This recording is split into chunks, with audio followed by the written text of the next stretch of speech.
kampung, kenapa tidak kita undang pemerintah kampung?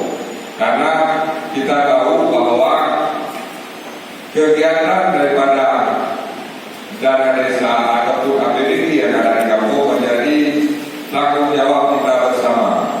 Dalam hal ini makanya dilibatkan pemerintahan kampung.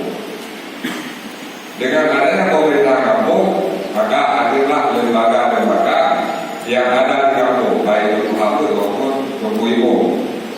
Cuma kalau pemerintah kampung itu cuma untuk perangkat kampung. Tetapi hari ini kita hadir di sini mewakili pemerintah kampung. Selain ada perangkat kampung, juga hadir lembaga kampung. Kemudian kita maknai juga bahwa hari ini adalah revitalisasi.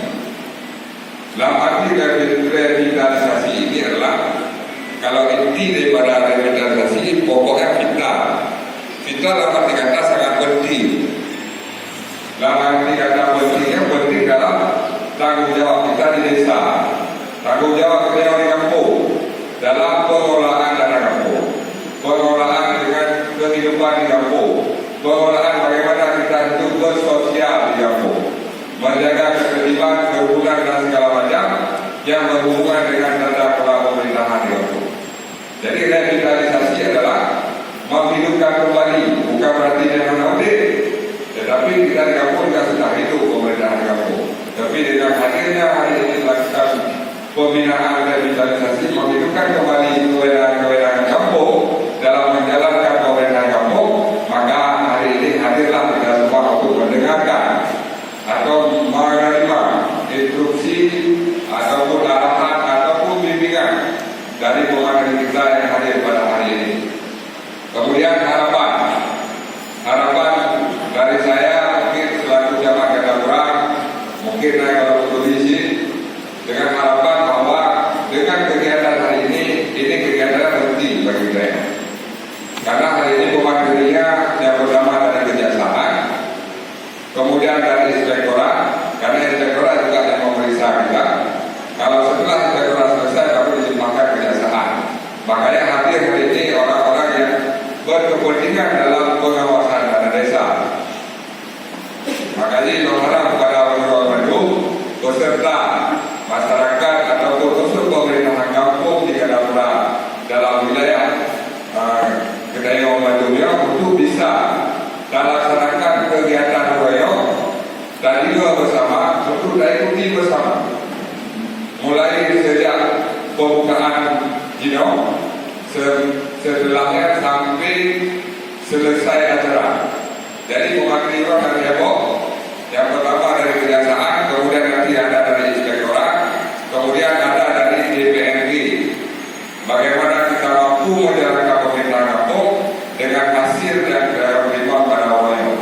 Jadi mohon Pak Wiro, karena ini acara penting, coba bagi kita di sini orang hapus dan kisi nasihat.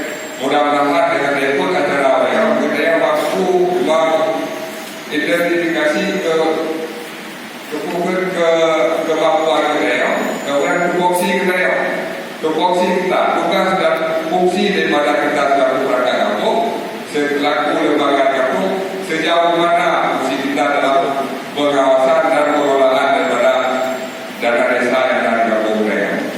Diharapkan pada orang jangan sampai meninggalkan tempat, mohon untuk diikuti sejak dimulai sampai dia selesai, supaya yang dari orang bisa diaplikasikan di kampung daerah masing-masing. Mungkin nanti akan disampaikan juga oleh pemateri, mungkin oleh pemateri juga akan disampaikan nanti studi kasus. Karena banyak permasalahan dana desa di kampung yang terjerat hukum, ada yang bermasalah di akhir masa jabatan besi ataupun hal lain yang berkaitan dengan pengelolaan desa. Yang mohon juga kepada orang-orang yang diikutinya. Kemudian apabila tidak ada yang ada mohon di sana dijelaskan, ada mengerti istilah kewenangan kita yang mungkin terselipkan dan tidak dibahas di daerah. Mohon kita juga aktif dalam peserta selagi masih ada pemateri dan orang-orang penting yang memberikan pemahaman dalam pengelolaan dana desa, mohon kita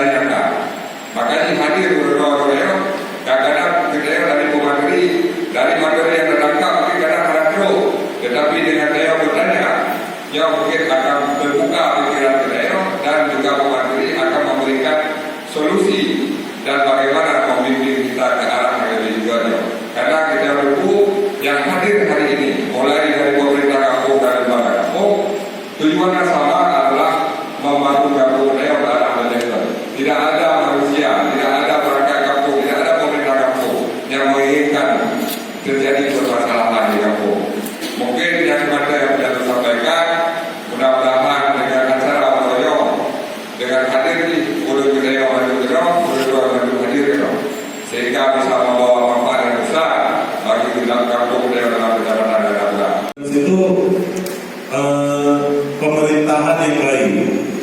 Jadi desa itu merupakan bagian dari pemerintahan yang mungkin berada yang terkecil. Setelah di atas ada pemerintahan di desa, ada pemerintahan di kabupaten, ada pemerintahan di provinsi. Apa itu pemerintahan yang baik? Nah, pemerintahan yang baik atau good governance itu adalah pemerintahan yang memberikan yang pertama kepastian hukum. Memberikan kepastian hukum. Apa itu kepastian hukum? Kepastian hukum itu apapun tindakan yang Bapak Ibu ambil itu yang pertama tidak bertentangan dengan aturan yang sudah ada, tidak bertentangan dengan undang-undang.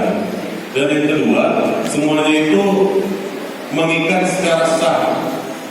Misalnya Pak Benci ngambil kebijakan bahwa kita dapat desa ini mendapatkan alokasi dana kampung ataupun dana desa 1 miliar. Untuk 1 miliar ini pemerintahannya, gitu. Itu makna dari kepastian hukum. Kemudian apalagi pemerintahan yang baik juga governance itu mengedepankan kemanfaatan.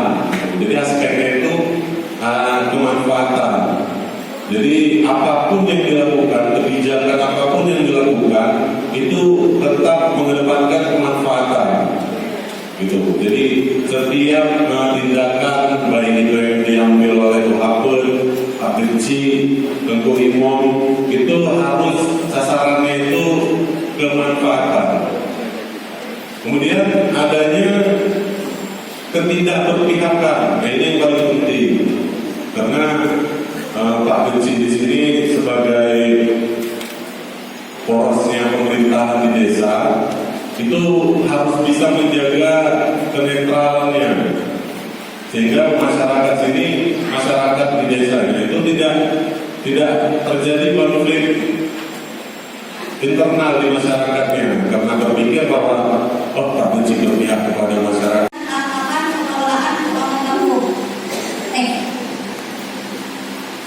Ini dasar hukumnya. Ini nanti slide-nya kalau Bapak minta ada sama media. Ini dibaca aja. Next. Nah, ini kalau menurut Kanun nomor 6 tahun 2008